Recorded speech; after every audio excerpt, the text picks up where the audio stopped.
ما بعد فاعوذ باللہ من الشیطان الرجیم بسم اللہ الرحمن الرحیم رضی اللہ ورضوا عنہ صدقت یا رب العالمین الصلاة والسلام علیک یا رسول اللہ الصلاة والسلام علیک یا حبیب اللہ الصلاة والسلام علیک یا رحمت للعالمین وعلی آلک واصحابک یا خاتم النبیین۔ درود پاک پڑھ لیجئے۔ اللہم صلی علی محمد وعلی آل محمد کما صلیت علی ابراہیم وعلى آل ابراہیم انک حمید مجید۔ اللہم بارک علی محمد وعلی آل محمد کما بارکت علی ابراہیم وعلی آل ابراہیم انک حمید مجید۔ آج جمعہ مبارک میں جس عظیم الشان ہستی کا ذکر ہم سننے جا رہے ہیں، نبی پاک علیہ السلام نے ان کی آواز کے ساتھ بڑی محبت فرمائی ہے، یعنی بہت بڑا نام ہے دنیا کے اندر۔ آپ سنتے ہیں کہ جی ہم نے فلانے قاری سے قرآن سنا ہے، فلاں شخص مصر سے آیا ہے، شام سے آیا ہے، یا فلاں بندہ بڑا خوبصورت قرآن پڑھتا ہے۔ یہ وہ ہستی ہیں جن کو نبی پاک نے کہا ہے کہ یہ بہت خوبصورت قرآن پڑھتے ہیں۔ کتنا بڑا نام ہے۔ ان لوگوں کا تعارف اس لیے ہمیں ہونا چاہیے کہ یہ اصل ایمان کا نور اور ستارے ہیں۔ حضور پاک نے ان صحابہ کو کہا ہے کہ یہ میرے صحابہ ہدایت کے ستارے ہیں، اگر تم ان کی پیروی کرو گے تو جنت میں چلے جاؤ گے۔ تو وہ قاری قرآن، بلکہ جن کو حضرت عمر فاروق اعظم سید المسلمین اور سید القراء فرمایا کرتے تھے۔ حضرت عمر ان کو کہتے تھے کہ یہ قاریوں کے استاد ہیں، یہ قاریوں کے امام ہیں، اور بڑے بڑے صحابہ ان کے پاس آ کے قرآن سکھا کرتے تھے، بڑے بڑے صحابہ۔ بہت بڑا نام جن کا نام ہے حضرت ابی بن کعب رضی اللہ تعالیٰ۔ یہ مدینہ پاک سے آپ کا تعلق ہے، انصار صحابہ میں سے ہیں، اور خزرج قبیلے کی شاخ ہے بنو نجار۔ یہ بنو نجار وہ لوگ ہیں کہ جن کی بچیوں نے حضور پاک کے مدینے میں آمد کے وقت جو ہے وہ یہ ترانے گائے تھے، طلع البدر علینا وجبت شکر علینا۔ وہ ان کے قبیلے کی بچیاں تھیں جنہوں نے حضور علیہ السلام، کیونکہ نبی پاک کا راستہ یہی تھا، بنو نجار کے جو گھر تھے وہاں سے حضور پاک نے گزر کے آگے مدینے میں جانا تھا، تو وہاں کے جتنے لوگ تھے وہ پھر کھڑے ہو جاتے تھے جھنڈے لے کر اور حضور پاک کا انتظار کرتے تھے۔ نبی پاک کی آمد نہیں ہوتی تھی تو پھر گھروں کو چلے جاتے تھے، اور پھر صبح ہوتی تو پھر چھتوں پہ چڑھ جاتے اور سارا دن حضور پاک کا انتظار کرتے رہتے تھے کہ اب آئیں گے اب آئیں گے۔ تو پھر جب نبی پاک آئے تو ان لوگوں نے جو ہے وہاں پر نبی پاک کے ترانے پڑھے اور حضور علیہ السلام کا استقبال کیا۔ تو بنو نجار قبیلہ بڑا عظمتوں کا قبیلہ ہے۔ آج بھی وہ جگہ مدینے میں محفوظ ہے۔ اہل ترک نے تو بہرحال اس کی بڑی حفاظت کی تھی، اب بھی دور بدل رہا ہے، اور جو ثقافتی مقامات ہیں، تاریخی مقام ہیں، اس وقت کا جو بادشاہ ہے وہ اس کو جو ہے وہ رینوویٹ کر رہا ہے، اس کی حفاظت بہرحال کی جا رہی ہے۔ یہ اچھی بات ہے، ایسا ہی ہونا چاہیے کہ ہر قوم اپنی تاریخ کو زندہ رکھتی ہے، تو تاریخ کو زندہ رکھنا بہت ضروری ہے۔ تو وہ مکان جہاں وہ کھڑے ہو کر انہوں نے حضور کا استقبال کیا تھا، آج بھی مدینے میں وہ جگہ محفوظ ہے۔ اس قبیلے سے ان کا تعلق ہے، ابی بن کعب نام ہے، اور حضور پاک نے ان کو جو لقب کنیت عطا کی تھی وہ تھی ابو المنذر، اور حضرت عمر نے ان کو جو کنیت دی تھی وہ تھی ابو طفیل، کیونکہ طفیل ان کے بیٹے کا نام تھا، تو طفیل کا باپ۔ تو حضرت ابی بن کعب جو ہیں یہ مسلمان ہوئے ہیں، بیعت عقبہ ثانی سے پہلے مسلمان ہو گئے تھے۔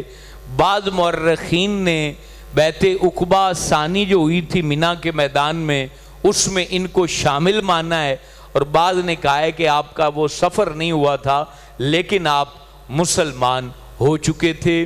حضور پاک علیہ السلام جب مدینے آئے تو پھر جو بھائی بھائی کا رشتہ قائم کیا گیا تھا، اس میں حضرت ابی بن کعب مدینے کے تھے، اور مکے کے جو صحابی ہیں ان کا نام ہے سعید بن زید۔ سعید بن زید کے ساتھ ان کو بھائی بھائی حضور پاک نے بنایا تھا۔ ابی بن کعب کے بھائی بنے تھے سعید بن زید، یہ دونوں آپس میں بھائی بھائی بنائے گئے تھے۔ اور یہ وہ خوش نصیب ہیں کہ جب حضور مدینے آئے تو قرآن لکھنے کی پہلی ذمہ داری حضرت ابی بن کعب کو عطا کی گئی تھی۔ اللہ کتنا نصیب بلند ہے کہ یہاں پر حضور پاک کی خدمت میں رہتے تھے، اور نبی پاک علیہ السلام کی تنہائی میں جب وحی اترتی تھی تو قریب بیٹھنے کی بھی اجازت لوگوں کو نہیں ہوتی تھی، اس وقت بھی حضور پاک کے قریب بیٹھنے کی اجازت حضرت ابی بن کعب کو عطا کی گئی تھی۔ نبی پاک کے سامنے بیٹھتے تھے، حضور کا چہرہ دیکھتے تھے، اور پھر وہی بات جو روایت میں نے آپ کو پہلے بھی بتائی تھی، ابی بن کعب حضور سے پھر پوچھا بھی کرتے تھے، قرآن کے قاری تھے، حفظ قرآن کیا ہوا تھا، تو حضور سے پوچھا کرتے تھے میں زیادہ سے زیادہ کیا پڑھا کروں، درود پڑھ لیا کروں۔ تو پھر وہ بڑی طویل حدیث ہے، حضور پاک نے کہا تھا تم نماز کے علاوہ صرف درود پڑھو تو تمہارے غموں کو دور کرنے کے لیے یہ کافی ہے۔ ابی بن کعب کو یہ حضور پاک نے کہا تھا، تو یہ پھر حضرت ابی بن کعب کے ذریعے امت کو یہ نسخہ کیمیا مل گیا کہ تمام غموں کا مداوا وہ درود پاک میں ہے۔ درود پاک جو ہے حضرت ابی تو بہانہ بنے نا ہمارے لیے، تو انہوں نے حضور پاک سے پوچھ لیا میں چوتھا حصہ وقت کا درود پڑھوں، حضور پاک نے کہا اچھی بات ہے، کہا میں آدھا حصہ درود پاک میں گزاروں، حضور پاک نے کہا اچھی بات ہے، کہا اگر میں وقت کے تینوں حصے درود پڑھ کے گزاروں، کہا اچھی بات ہے، کہا پھر درائے رحمت جوش پہ تھا، تو کہا کہ حضور میں کچھ نہ کروں صرف درود پڑھوں، تو کہا میاں تیرے غم دور کرنے کے لیے یہ نسخہ بہت کافی ہے۔ تو آج بھی اگر آپ ادھر ادھر، میں نے دیکھا ہے یہ کوئی ہمیں وظیفہ دے دو، یہ کر دو، وہ بھائی درود سے بڑا وظیفہ ہے ہی کوئی نہیں جس میں ڈائریکٹ رحمت خداوندی انوالو ہے۔ ان اللہ میں آپ کو آج چلو آپ کیونکہ پہلے آتے ہیں اور پہلے والوں کو یہ نسخے بتانے چاہیے، مولوی آخر والوں کو بتاتے ہیں کہ مجمع بڑا ہوتا ہے، لیکن حق پہلے والوں کا ہے، حق پہلے والوں کا ہے۔ آج ایک وہ بات بتا رہا ہوں کہ آپ درود پڑھتے ہوئے جھوم اٹھا کریں گے۔ دیکھیں آیا مبارکہ آپ نے عموماً سن رکھی ہے، ان اللہ و ملائکتہ یصلون علی النبی، یہ آدھی آیت ہے۔ اس میں اللہ کیا فرما رہا ہے کہ بے شک اللہ اور فرشتے نبی صلی اللہ علیہ وسلم پر درود پاک بھیجتے ہیں۔ یا ایھا الذین آمنوا صلوا علیہ وسلموا تسلیما، ایمان والو صلو تم بھی درود پڑھو، وسلموا اور سلام پڑھو، تسلیما کثرت کے ساتھ پڑھو۔ اب اللہ کیوں کہہ رہی ہے؟ پہلے دس ہے بھی اللہ بھی پڑھتا ہے، فرشتے بھی، پھر حکم دیتا کہ تم بھی یہ کام کیا کرو۔ اب مزے کی بات جو سننے والی، کیوں اللہ نے یہ کہا ہے؟ یہ کوئی راز نہیں بتاتا، جھگڑا ضرور کرتے ہیں آپس میں، اس میں راز کیا؟ یہ کتاب میں آپ کو شاید نہ ملے، لیکن راز آپ کو بتا رہا ہوں۔ اللہ رب العالمین قادر مطلق ہے، فیصلے فرماتا ہے، اور اللہ پاک زمین کے اوپر جتنے کام بھی لیتا ہے وہ کن سے لیتا ہے؟ فرشتوں سے لیتا ہے۔ بارش کون برساتے ہیں؟ فرشتے۔ ماں کے پیٹ میں بچے کی صورت کون بناتے ہیں؟ فرشتے۔ اس بچے کے اندر روح کون پھونکتے ہیں؟ فرشتے۔ جو زمین اناج نکالتی ہے اس میں مدد کون کرتے ہیں؟ فرشتے۔ زمین کے تمام امور قرآن کہتا ہے وہ فرشتوں کے ذمے ہیں۔ سورج کا نکلنا، ڈوب جانا، ستاروں کا چمکنا، ہوا کا چلنا، بارش کا برسنا، بادلوں کا آنا، یہ سارے کام اللہ پاک نے فرشتوں کے ذمے لگا رکھے ہیں، یہاں تک کہ زندگی، حیات اور پھر بالآخر موت، یہ بھی کن کے ذمے ہے؟ فرشتوں کے۔ اور وہ فرشتے سارے کے سارے درود پڑھتے ہیں۔ اب ذرا آپ آئیں عشق کی منزل پہ۔ اب وہ جننے فرشتے ہیں، اللہ پاک نے ملائکتہ، ادھے فرشتے نہیں آ کے، ملائکتہ، اس کے فرشتے، کس کے؟ اللہ کے۔ اب اللہ کا جو فرشتہ ہے وہ اس میں شامل ہے، وہ زمین والا ہے، آسمان والا ہے، وہ موت والا ہے، حیات والا ہے، بارش والا ہے، وہ روزی روٹی والا ہے، جو بھی فرشتہ ہے وہ اللہ کا ہے۔ اور اللہ کے فرشتے سارے کے سارے درود پڑھتے ہیں۔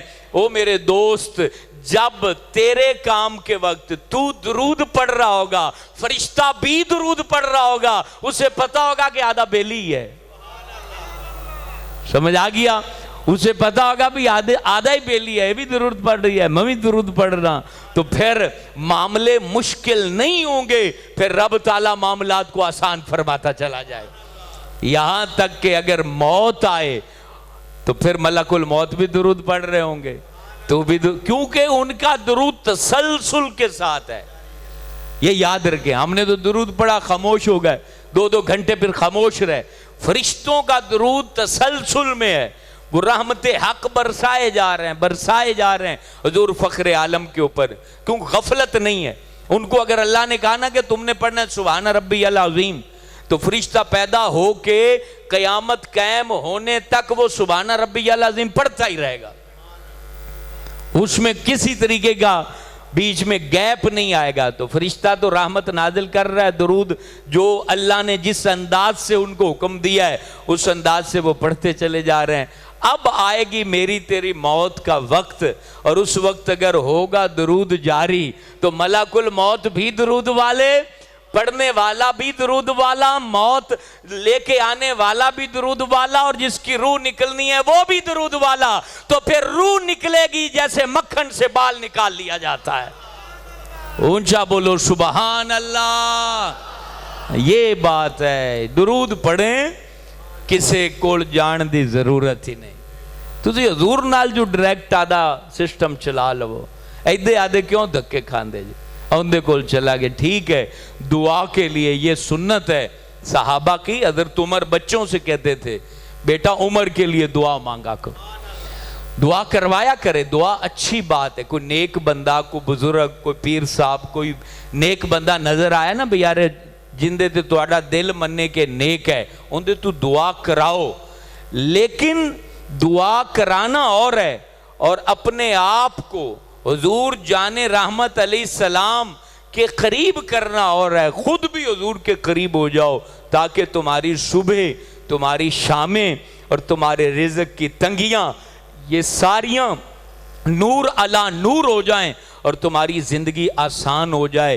کائنات عالم میں درود پاک سے بڑھ کر حضرت محمد رسول اللہ صلی اللہ علیہ وسلم کی امت کو کوئی وظیفہ نہیں دیا گیا ہے۔ اس کو اپنے بچوں میں جاری کرو، بچوں کو بھی کہا کرو کہ بیٹا درود پڑھو، جب وہ بولنے لگ جائیں تو 5 بار 6 بار 8 بار درود اپنے بچوں سے پڑھایا کرو، تاکہ وہ بچوں کی ننھی معصوم زبان جو ہے وہ درود پڑھے گی تو ان کے صدقے ماں باپ کے اوپر اللہ تعالیٰ رحمت کو نازل فرمائے۔ تو ابی بن کعب رضی اللہ تعالیٰ عنہ مدینے آ گئے۔ یہ بڑی پر لطف بات ہے، میں نے جب اس کو پڑھا تو دل کا عش کر اٹھا۔ حضور جان رحمت علیہ السلام کے پاس بیٹھے تھے، تو حضور پاک نے کہا کہ ابی میرے نیڑے آ جا۔ حضرت ابی حضور پاک کے نیڑے ہو گئے، قریب ہو گئے، اور پھر فرمانے لگے ابی تو بڑا مقدر والا ہے۔ اور پھر حضور فرماتے ہیں ابی مجھ سے قرآن سنو، اللہ مجھ سے قرآن سنو۔ اگلی جو پر لطف بات ہے لوگو، یہ وہ صحابہ ہیں، اور ہم الحمدللہ مقدر والے گھرانوں میں پیدا ہوئے ہیں کہ ہم عزت والوں کو سلام کرتے ہیں۔ یہ دور پر فتن ہے، صحابہ کے بارے میں لوگ جو ہے تان و تشنیع سوشل میڈیا پہ یوٹیوب پہ ڈالتے ہیں، بے ادبی کرتے ہیں، برے الفاظ بولتے ہیں، اوقات آنے کی نہیں ہوتی۔ تمہارے 4 لفظ پڑھوں کو دیکھیں، تمہاری لچھے دار تقریروں کو دیکھیں، یا ان کے مقدر کو دیکھیں جو قرآن پڑھتے تھے چہرہ مصطفیٰ کو دیکھ کے۔ ہم نے تمہارے ایسے علم کو کیا کرنا ہے؟ آگ میں ڈالنا ہے کہ جس میں صحابہ کی توہین ہوتی ہو یا صحابہ کے بارے میں برے لفظ بولے جاتے ہوں۔ یاد رکھیں، بڑے سے بڑا مولوی، بڑے سے بڑا پیر، بڑے سے بڑا اسکالر ہمارے جوتے کی نوک پر ہے اگر اس کو صحابہ کی عزت کرنا نہیں آتی۔ اس کو نبی پاک کی اولاد، بی بی فاطمہ، اہل بیت کا ہر فرد اور صحابہ کرام، جس کو یہ اچھے لگیں گے ہمیں اس کی تقریر اچھی لگے گی، کیونکہ ہمارا تعلق حضور کے ساتھ۔ ہم نے کسی فرقے کو سلام نہیں کرنا، ہم نے گروہ بندی کا شکار نہیں ہونا، ہم نے جو ہے وہ کسی کی لچھے دار باتوں میں نہیں آنا۔ اے جی بڑی سونی گل کردا ہے، بڑا پڑھا لکھا ہے، انہیں ویکھو گل کتھوں کیتی، کتھوں چون دی گل کیتی۔ او میاں اگر انہیں صحابہ دی گستاخی کیتی تو چون دی گل نہیں ہے، وہ شیطان دی گل ہے۔ 1000 کتابیں بھی گواہی دیں کہ صحابہ برے ہیں تو ہم کسی کی بات کو نہیں مانیں گے۔ ہمارے لیے اتنا کافی ہے کہ ان کو کلمہ پڑھانے والا کوئی اور نہیں، آمنہ کا لال حضرت محمد پاک ہے۔ ہمارے لیے اتنا ہی ایمان کافی ہے۔ ہم کیوں کسی کے پیچھے لگ کے ان کو برا کہہ کے بیٹھے کہ جو ایمان کا مرکز ہے، جنہوں نے قرآن حضور سے سیکھا ہے۔ تو ابی بن کعب سے حضور کہہ رہے ہیں، ابی بن کعب سے، ابی میرا قرآن سنو۔ اور پھر کیا حضور فرماتے ہیں، ابی تمہیں پتہ ہے میں تمہیں قرآن کیوں سنا رہا ہوں؟ اللہ، تمہیں پتہ ہے کہ میں تمہیں قرآن کیوں سنا رہا ہوں؟ اللہ اللہ، عرض کرتے ہیں حضور مجھے تو پتہ نہیں ہے، آپ کی مہربانی ہے مجھے سنا رہے ہیں۔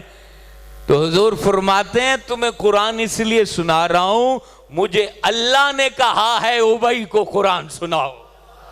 اللہ، یا رسول اللہ، یا رسول اللہ، کہا کہ مجھے اللہ نے کہا، جھوم گئے، مست ہو گئے، کہا کہ میرا نام اللہ نے لیا ہے۔ اللہ اللہ، اگر جھوم گئے، مستی میں آ گئے، کہا کہ میرا نام اللہ نے لیا ہے، اللہ نے کہا ہے کہ ابی کو قرآن سنو۔ اللہ اللہ، سبحان اللہ، کیسا مقدر پایا ہے۔ کہا ہاں اللہ نے کہا ہے جبریل کو کہ جاؤ میرے محبوب کو کہو کہ ابی بن کعب کو قرآن سنائے، قرآن سنائے ابی بن، کیوں سنائے؟ تاکہ حضور قرآن پڑھیں، ابی یاد کر لے اور پھر وہ قرآن کا حافظ بن جائے۔ تو حضور پاک نے ڈائریکٹ جن کو حافظ بنایا اور قرآن یاد کرایا آمینہ کے لال نے، وہ حضرت ابی بن کعب ہیں۔ میرے دوستو، یہ مقدر والے جن کی ہم آج باتیں کر رہے ہیں، اور یقیناً حضور پاک علیہ السلام نے کہا نیک امتی کی جب بات ہوتی ہے تو رحمت خداوندی چھما چھم برسنے لگ جاتی ہے۔ تو اس وقت اس بندے کی ہم بات کر رہے ہیں تو رحمت کیوں نہیں جھولی میں پڑے گی کہ جن کو نبی نے قرآن یاد کروایا، ڈائریکٹ نبی پاک نے۔ اور آپ حیران ہوں گے جب کسی آیت کو، کیونکہ ساری آیتیں تو سارے صحابہ نے نہیں سنی ہوتی تھی، کسی موقع پر 10 نے سن لی، کسی موقع پر 12 نے سن لی۔ اب ایک دفعہ حضرت عمر کے دور خلافت میں ایک بندہ ایک آیت پڑھ رہا تھا، حضرت عمر وہاں سے گزرے، جلالی بزرگ تھے، فرمانے لگے آیت میں کو نہیں سنی۔